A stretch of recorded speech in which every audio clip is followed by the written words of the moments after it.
Les pentes autrefois familières du mont Qingmao étaient désormais étrangères et menaçantes. Des roches déchiquetées, noires comme de l'obsidienne, avaient jailli de la terre, transformant le paysage en une parodie cruelle de ce qu'il était. Le paradis verdoyant de mes souvenirs avait disparu, remplacé par une terre désolée qui reflétait le tumulte de mon propre cœur.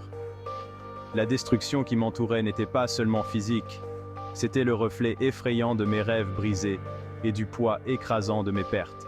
Fang Yuan, sa silhouette se découpant sur le paysage en ruine, observait la destruction avec une expression indéchiffrable. Le chagrin, aigu et dévorant, menaçait de noyer Fang Yuan. La mort de son clone vertueux, Bai Qi, était une blessure profonde, une douleur constante dans sa poitrine. Pourtant, sous le deuil, une résolution d'acier brûlait. Fang Yuan était un survivant. Mon arrivée au rassemblement du clan Bai a été accueillie avec un mélange de curiosité et de suspicion. Il voyait le chagrin gravé sur mon visage, la douleur dans mes yeux, mais il voyait aussi la force qui se cachait en dessous. J'étais une énigme qu'il cherchait désespérément à résoudre. Un élément inconnu dans le fragile équilibre des pouvoirs du clan. Dans les salles opulentes de la salle de réunion du clan Bai, des murmures de conspiration dansaient à la lueur vacillante des lampes. Les anciens, le visage marqué par des années de manœuvres politiques, voyaient une opportunité dans le chaos. Son arrivée a troublé les eaux. Nous devons analyser chacun de ses mouvements, chacune de ses paroles. Est-il un pion à manipuler, une menace à neutraliser, ou pourrait-il être transformé en une arme pour nos propres ambitions? Nous observons, nous attendons et nous complotons. Telle est la voie du monde Gu, un monde où le pouvoir est le prix ultime. Leurs yeux se posèrent sur Fang Yuan, scrutant chacun de ses mouvements, chacune de ses paroles. Section 4.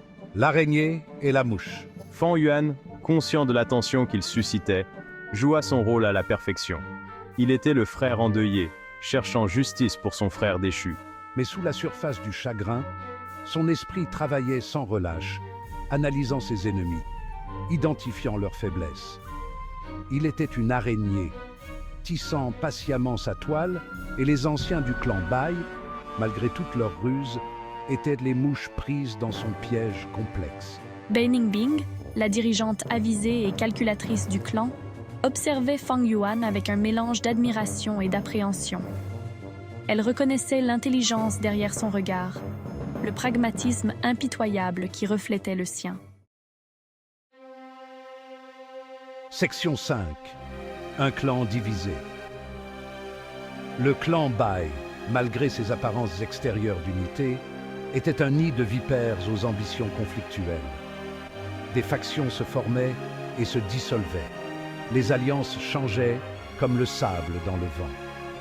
Il y avait ceux qui voyaient en Fang Yuan une menace, un étranger qui menaçait leurs propres ambitions.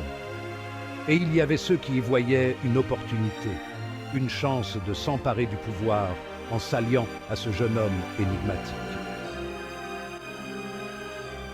Fang Yuan, observant le chaos qu'il avait subtilement orchestré, s'autorisa un petit sourire froid.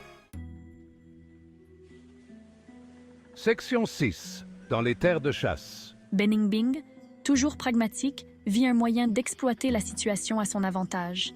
Elle annonça une compétition de chasse du clan, une épreuve de force et de ruse qui déterminerait le sort de Fang Yuan et son avenir au sein du clan. Les terres de chasse, le terrain périlleux et impitoyable du mont Qingmao, désormais déformé et remodelé par la tribulation céleste. C'était un plan astucieux, un plan qui mettrait les capacités de Fang Yuan à rude épreuve. S'il réussissait, il prouverait sa valeur et assurerait sa place au sein du clan. S'il échouait, eh bien, les étendues sauvages du mont Qingmao étaient un endroit approprié pour qu'un étranger trouve la mort. Section 7. Le calme avant la tempête. Fang Yuan releva le défi sans hésitation. Il connaissait les dangers qui l'attendaient dans les terres de chasse, mais il reconnaissait aussi l'opportunité. C'était sa chance de faire ses preuves, de prendre pied au sein du clan Bai et, plus important encore, de gagner du temps. Du temps pour faire son deuil, du temps pour planifier et du temps pour se venger. Alors qu'il s'aventurait dans la nature sauvage, laissant derrière lui les murmures et les complots du clan Bai, un sentiment de calme s'empara de lui. La chasse avait commencé, mais Fang Yuan savait, avec une certitude inébranlable, qu'il n'était pas la proie. Il était le chasseur, et le clan Bai, malgré tout son pouvoir et son influence, n'était rien de plus que des pions dans son jeu.